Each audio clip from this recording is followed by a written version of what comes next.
Two really common questions I get are one, how to gain mass, two, how to lose body fat. And I'm not going to, I don't have time to give a completely comprehensive answer on the subject matter, but I'll just give you some anecdotal experience from my own development plus working with a multitude of clients over the years. And the two absolutely go hand in hand. Um, Best way to lose body fat is to increase muscle mass. And let me give you some, all right, let's talk about gaining muscle mass first. As I was at like the peak of my pro powerlifting career, I found I had trouble like maintaining my body weight towards the upper end of my weight class. And I was pretty well versed in nutrition, and finally broke it down to the least common denominator. Keep it very, very simple. If you're not gaining weight at the end of the day and incrementally adding body weight at the beginning of the next day, you're just flat out not eating enough. So I understand the amount of calories I ate, I retroactively calculated. But I'm going to give you a quick example of a nutrition plan that I used that allowed me to get in like the most, that's what I'm looking for, into the best combination of muscle mass and, as it related to my competitive field, the leanest condition. I really feel like being any leaner at that weight or any leaner would have probably been detrimental. We're talking about powerlifting here. So I'll get back to the fat loss aspect of this in a moment. Um, Again, retroactively calculating the calories I used in this format is pretty ridiculous. But I used a wave of macronutrient intake. And I'll just start talking and you guys can make sense out of it. On Mondays and Tuesdays, I would typically take in, somewhere between 11 and 12,000 calories each of those days. And it was very, very hard to do that. But I was trying to counteract the fact that each week my body weight would tend to drop down by the end of the week. So Saturdays were a very big training day. Needed to be on point and be able to perform at a very, very high level. And if I would try to, make up a caloric deficit, if you will, I found that I was very sluggish on those Saturdays. So backing up, Mondays and Tuesdays, I would have an incredibly high caloric intake. Like I said, at least 11 to 12,000 calories in each of those days. And some of those days, it might even have been higher. I would just use the scale as a determining factor as to if I was eating enough.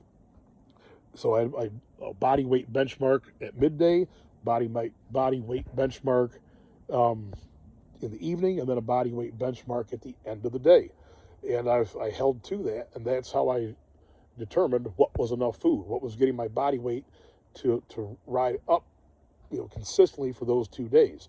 And after 2 days of consuming 11,000 plus calories, you ain't feeling wonderful.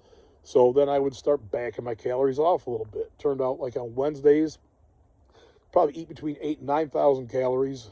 And that was still hard to do too, because I'd push my digestive system so hard for 2 days in a row that was pretty much about all I could handle.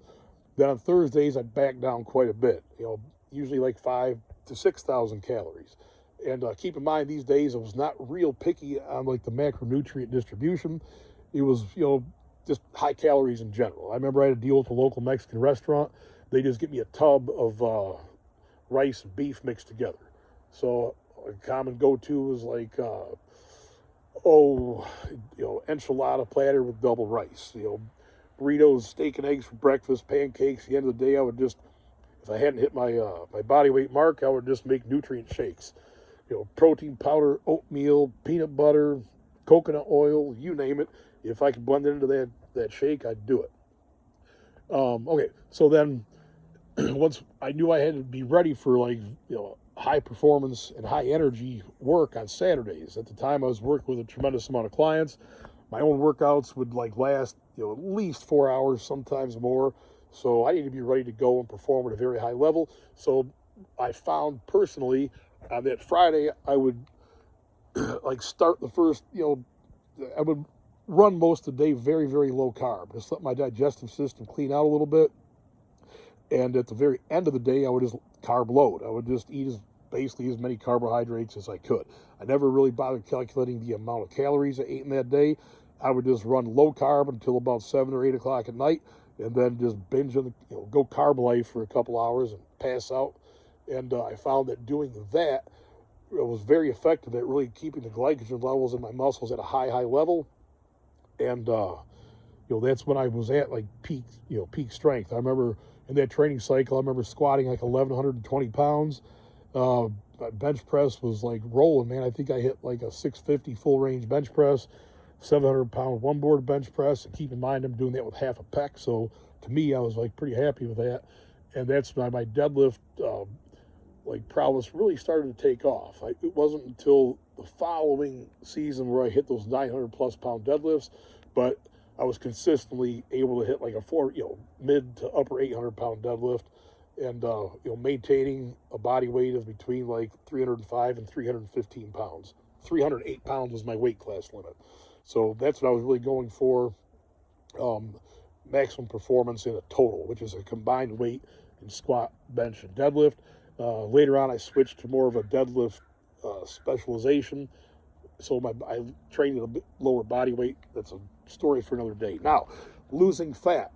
How I just talked about like an absolute by the way, on Sundays I just ate how I wanted. Sometimes if I had a big appetite, I'd eat a fair amount. If I didn't have much of an appetite, I would just whatever I felt I could do on Sundays, and then relaunch that system on that following Monday. Anyway, how does that subject matter relate to losing fat?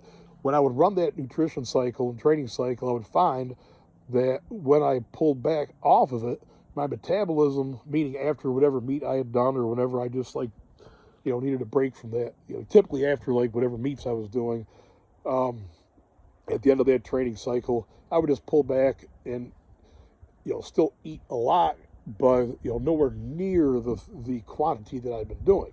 So my metabolism had revved to such a radical point that, pulling the nutrition back allowed me to rapidly incinerate body fat without really, really trying to. The training I was doing was not intentionally designed to reduce body fat, but just the nature of my metabolism accelerating and then pulling those calories back, dropped me down to literally below 10% body fat within a couple of months.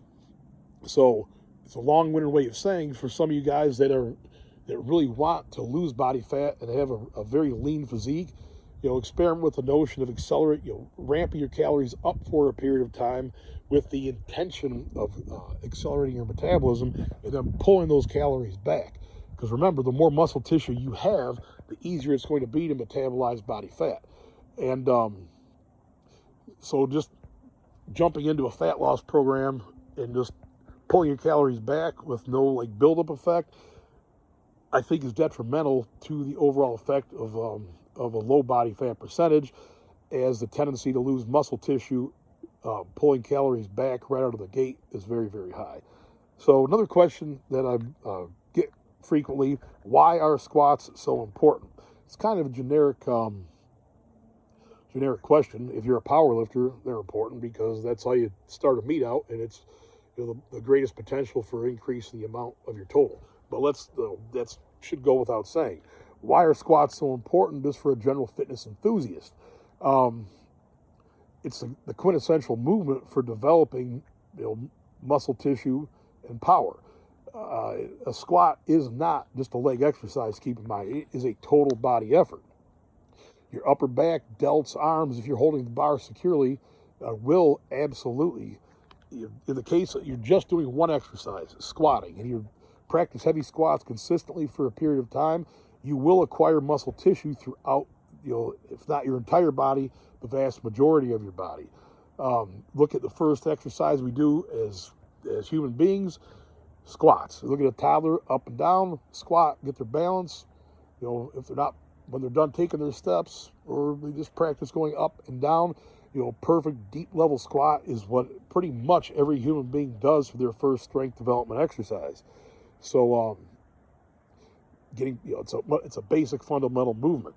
So I remember years ago when I had my sports performance business, arguing with other I'd had coaches, PE teachers, and the like, tell me that I was crazy for having these athletes do deep squats. Deep knee bends are bad for the body. Well, if you look at as time has marched on, this science has proven that it's just completely so far from the truth that it's really not even a talking point these days. Remember, the average human being has a range of like 140 degrees in their knee flexion, and developing strength in a range of movement that is like far removed from the functional range, leaves a gap in strength in an athlete's movement patterns.